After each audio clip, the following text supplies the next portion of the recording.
Aswerasi Muri Zimbabwe, welcome to our channel Zim Confessions and Deep Secrets. Kana kari kutanga kukupa nino channel, please don't forget to subscribe.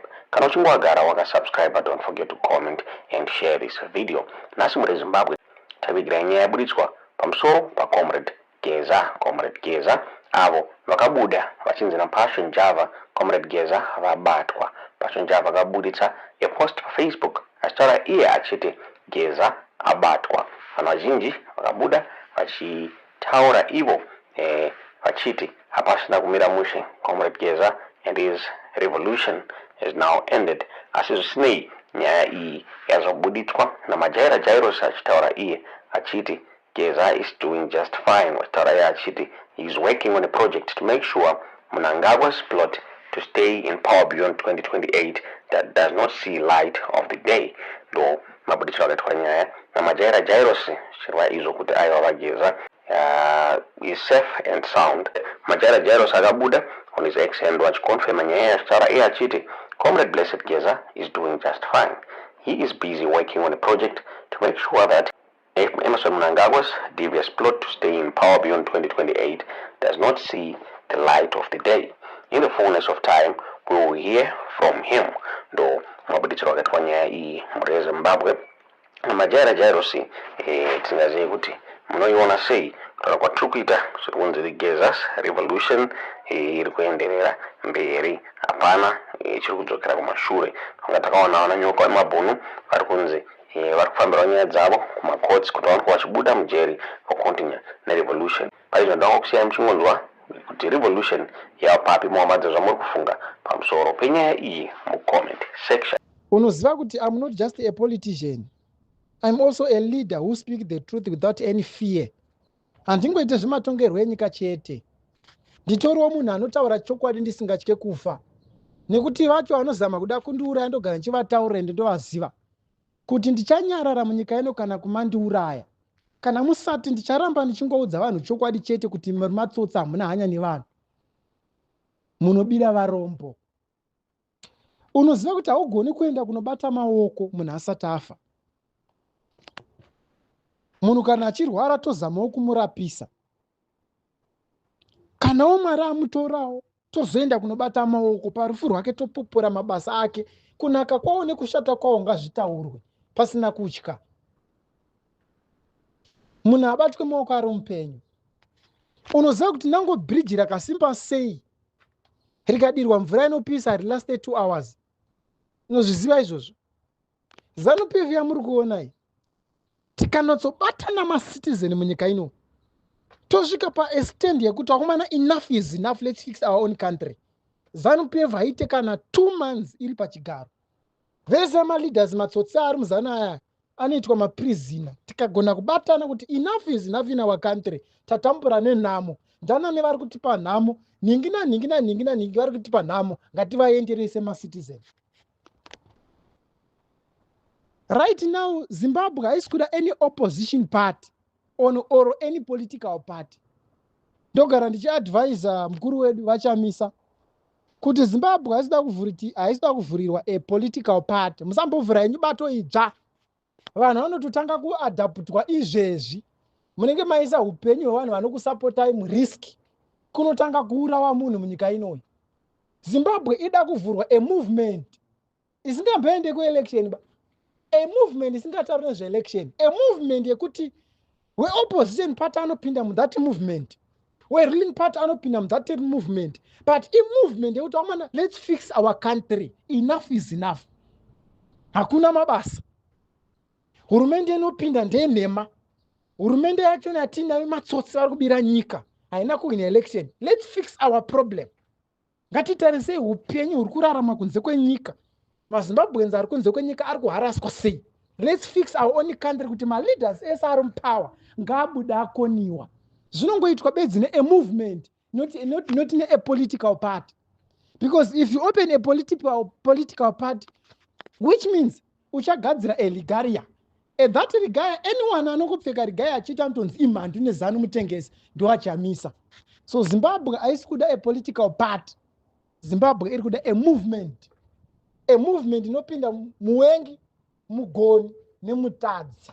zvisingatarise kuti unosapota bato ripi, ko-creatwa a movement as a Zimbabweans to fix our own country. Enough is enough in our country. Maproblems awanda. Mhosva dzamuri kuita dzawandisa, hamusi kusungwa. Muri kudeura ropa zvakwana. Mari dzamakabata chidzorai, chisungwai, mhosva dzamapara dzawandisa. Since 1980 chii chamaita, makati Mugabe atadza kutonga. Imimi wacho makazoita sei kubva pana 2017 up to day zvingani zvamaita. Ko zvamusina kuita makatadziswa nani kuzviita. Ko zvamakaita zvacho ndezvei. Haungatitaura kuti ndakagadzira Trababalas inodyiwa here. Musi uno akanyeba iwo ukati vane chikoro vachaenda kuzvikoro mahara 2023 akapfuura otipawo list revana vari kuendesa kuchikoro mahara. Otiudza kuti magetsi akataura kuti achagadzira ari kupi. Otiudza kuti how many mabusiness awakavhura awakataura kuti ndichavhura munyika ine Zimbabwe. Saka Zimbabwe inogadzirwa a movement because the people who betrayed the President Nelson Chamisa, they are still waiting to betray him again. Because already those people, they accept $50,000 US net Zimba, wakapiwa nezani to support the Vision 2030. And President Nelson Chamisa, if he opened the party today, he must tell us what was the reason to resign on the CCC. Dianaka ku betray tuda kuvaziva pachena kuti vanhu tisazombowa pafuti mukana yekubata mic vachitaura nonsense kumberi kwedu ndoti nyika yeZimbabwe ichinje. Right now there's a people around parliament vari kudedzera kuti tiri under leadership ya President Nelson Chamisa. Asi president vari kuti takaresigna handisisina chekuita neCCC bai. Sengezo chabangu ndiye the leader today weCCC, but there's kune ma-MPs ari kutonyepera vanhu kumareserve achiti aiwa takatumwa navachamisa. Ini ndakaenda kuchipinga ndikasvika kuna madhara akapfeka tusuta atinyepera vanhu ikoko. Ndikati muri matsotsi mimi. Shinzi tatumwa navachamisa kwanzi tigadzire ground. Ndikati muri matsotsi mimi. Ndogara ndichibvunza zvangu anonzani ana Chibaya kuti zvikubva zvamakarekolwa makaitei. Hatisi kutarisira kuti mutipe sipo. But imimi hamusi mapresident. President wedu iwani, President Nelson Chamisa. Imimi munofana kutora the position yema youth. Mayouth haaite semaitira muri kuita. Because if you mobilize people kuti musi wakati tosangana pakati koya vanhu kana kuti ma1000 evanhu owapromisa kuti change is coming, is not a solution. It's not a solution. You must tell us that musi wakati tikusangana pakati wakomana we need change in our country. Ndo basa ravanofana kuita iroro. Kana tine mkuru wemayouth ku opposition party uri kutiregerera uri kuvata pabasa. You must mobilize a people. Let's create a movement where every citizen of Zimbabwe anokwanisa kupinda imomo pasina regalia. I hope ndiri kunzwiswa zvakanaka. Because tikagadzirwa a political party or a opposition party, tikati ngatite musangano nemapurisa hatina rugare munyika ine Zimbabwe. Ndopanonzi hatibvumirwe. Tabvumidzwa nhasonzi mangwana hatina kubvumira, takurambidzai kune zvirwere chakati, kune korera, coronavirus inodzoka musaita musangano wenyu. Saka Zimbabwe iri kuda a movement inokwanisa kupinda ma-citizen ese. Whether you are a ZANU-PF, whether you are a CCC, whether we are a UPICO, as long as you are a Zimbabweans, that movement yekuti akomana since 1980 up to today, madhara aitei haakodzere kuti tungamirira impavha ngadziresign. At the end tozoti handei kuelection.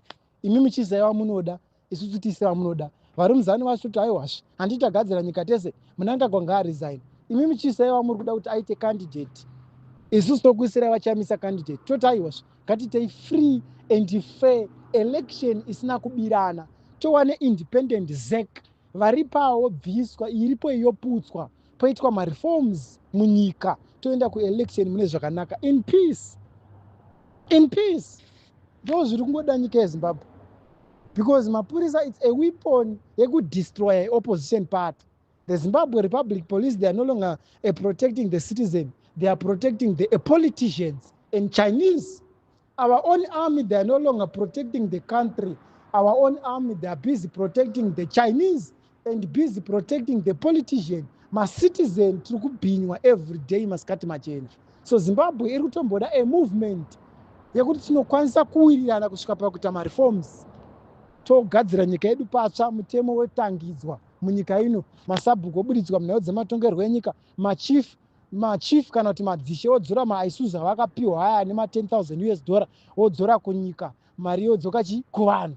Tobva izvozvo kuma-MP mari dzese dzavari kuba mbavha dzese idzi, mari dzakabiwa nana Munangagwa dzodzoka, mari dzakabiwa nezeki dzodzoka, mari dziri kubiwa nana Chivhayo dzodzoka. Nyika yedu yotenga kufamba. Ndozviri kuda nyika yedu yeZimbabwe, not a political party. Even Ostalo ndakamutaurira muzuno ndikati Ostalo muri kuvatapa basa. President Nelson Chamisa vane plan inosunungura nyika asi muri kuvaregerera. Zvekuunganidza vanhu muchiti ngatite musangano muri kuisa vanhu muriski. Create a movement inokwanisa kupinda munhu wese. Tofighta nyika yedu yosununguka. Hamunzwawo here kuti muzvipatara medu mafiwa hamuna mishonga? Mari dzezvipatara dziri kutenga ma-luxurious cars. Ana Chivhayo vari kutenga mari, zvinhu zvinodhura nemari dzenyika. Roads hasi kugadzirwa muZimbabwe hamuna mabasa. So nyika yedu iri kutoda ma-leaders anokwanisa kuleader the movement, or ma-leaders anokwanisa kubatanidza ma-citizens, ma-Zimbabweans. Toda ma-leaders anovhura nzeve dzavanhu kuti vanhu vakwanise kunzwa kuti man, tikabvisa zviripo izvi katokona kurarama upenyu huri nani than upenyu hwatiri kurarama uyu. Vakomana ropa riri kudeuka everyday ka, iyi hurumende ikabviswa iyi, ropa iri harizombodeuke futi vakomana. Kune vanhu vane zvivanga nezvironda mabhodhi avo vari kutoda justice, vakapondwawo nezano. Kubviswa kwemadhara aya vanhu vari kutowanwa justice. Munyika muno meZimbabwe zvinoitika zvatiri kutaura izvi. Zviri kuitika mapurisa izvi kupinda vanhu dzematongerwo enyika zvinopera izvi.